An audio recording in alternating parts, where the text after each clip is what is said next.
Okay, consumer math students, just wanted to take a couple minutes to explain how this project works before you get started, and play this back if you have other questions. But also, please reach out to me via email or check in my office hours, and we can talk about what you might be thinking and clarify any questions. Don't get worried about being super duper perfect in terms of how you word things. I'm just making sure you understand the topics we've covered here when it comes to investing, and also a little bit of this goes back into Unit 2 on different ways to save money, different ways to put money in the bank. But starting with, you got four options. You can write your basic essay. That's for most people usually the most straightforward version. You can interview somebody about their savings and investing habits, and that could be somebody face to face like your parents or somebody at home. Although they should be at least 18, they should be somebody who is old enough to hopefully they're saving for retirement already. So otherwise they're not going to have a lot to talk about. You can, if you're a little more creative, you want to do something that's this version here. You can write up a discussion or a debate between two people, or you could, something similar is have a play or a story between two people. If you choose one of these bottom options, then essentially you have two people, one person who knows how to save and invest and understands how to do it and is doing a good job of it, and the other person, like it's written here, person B is the one who knows what they're doing. Person A doesn't know what they're doing, and there's a discussion or a debate or a story between these two people where one is learning from the other how to save, how to invest, how to be smart about it. So on this first page, it just kind of gives you a quick outline. You're going to notice that no matter which of these versions you do, you're going to need to know about the 3 rules for building wealth. Okay, there it is. So there's the 3 rules. It's down here, the 3 rules. It's down here. And then most likely when you make a top 5 list, if you do the interview, that top 5 list will include the 3 rules and maybe 2 other things you're thinking of. Those rules come out of the notes you did the week before break, so going back 3 weeks now. So don't just go looking up the 3 rules for wealth building online. That's not the point. Go back to your notes and look at them. You wrote them down, or go back to the PowerPoint that I did if you never wrote the notes down, and look them up. And that's, again, going back to the week before break. So that would have been the work menu that would have been sent out.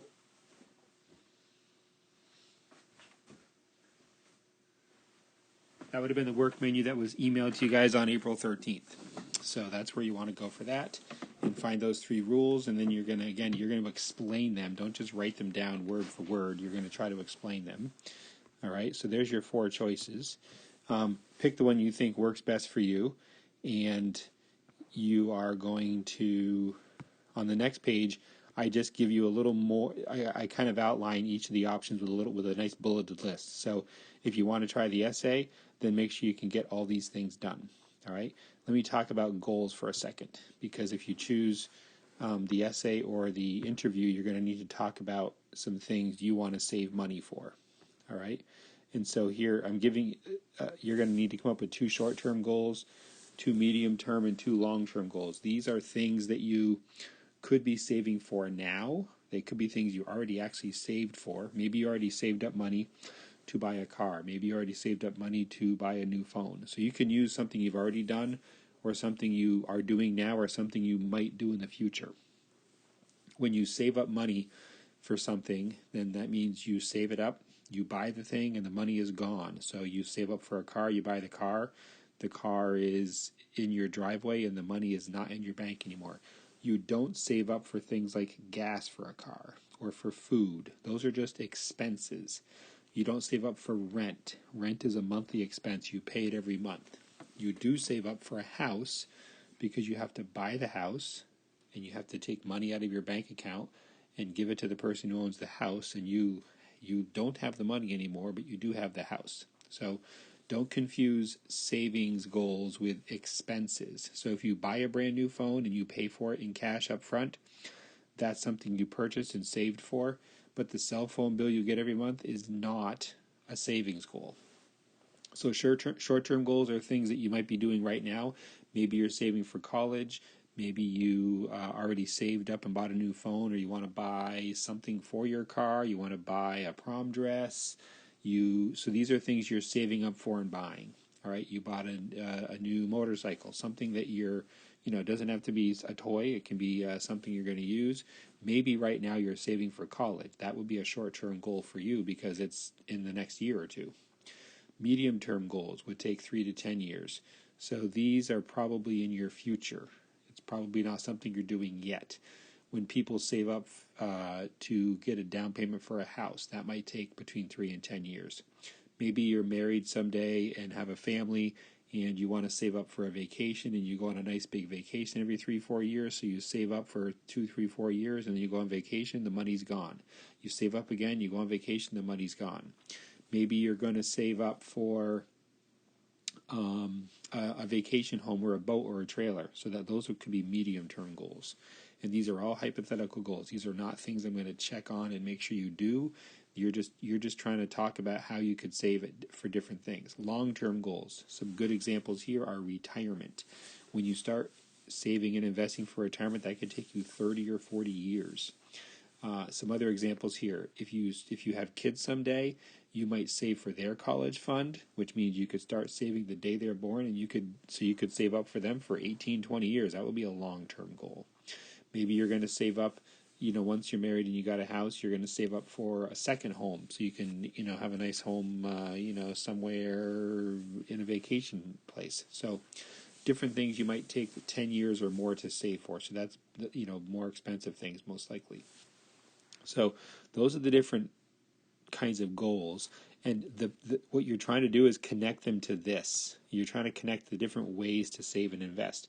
So if, for example, you were saving up for a new phone, you'd be putting that money in a savings account. You would not go buy stocks with that money, because in the next month or two, the time it takes you to, or maybe it takes you 3 months to save up for the phone, you put that money in the stock market, it could all be gone, right? So I want you to connect what you want to save for and what would be the smart way to do it. So two very different examples. If you're saving up for a phone and it might take you 3-4 months, you just put the money in a savings account, let it earn a little interest, and when you're ready for the phone, you go buy the phone and the money comes out of your savings account.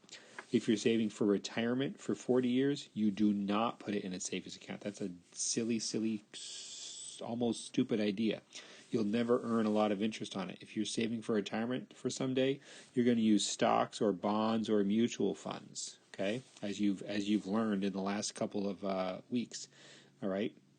So I want to make sure you understand the connection between what you're saving for and how long it takes, and where is the best place to put it. So it's pretty straightforward. If you're doing something short term, you're probably putting the money in the bank. And it could be a savings account, a CD, a money market, right? Remember CDs and money markets, there's rules where you have to put the money in and you can't touch it in a CD.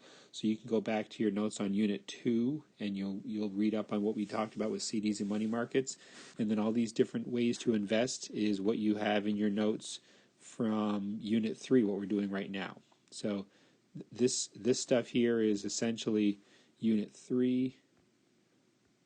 This right here is Unit 3 stuff. And this stuff here is Unit 2. So we're linking these two together. So that's my explanation. The only other quick tip I'll give you is that on the very last page here is a little rubric. So these are the things, if you're doing the essay, these are the things I'm looking for, right? So make sure you do those if you want to get full credit.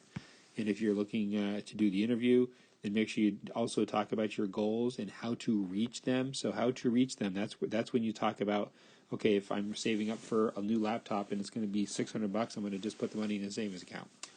And then if you do the play, story, or debate, then you're looking here.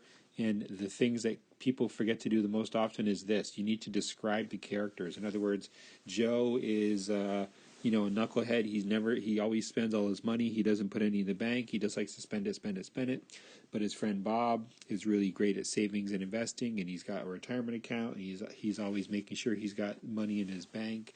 He doesn't overspend. So make sure you explain who these two people are before you start the story itself. So good luck with that. Again, get in touch with me if you need to by email or check in my office hours. I can give you more feedback. If you want to just run your ideas by me first, you can do that. You can send me an email and say, here are my goals. Do these make sense? And I can tell you yes or no. And I'll be happy to give you any help I can. So type this up, just make it a Google Doc, and when it's all done, share it with me, and I'll take a look at it. Good luck.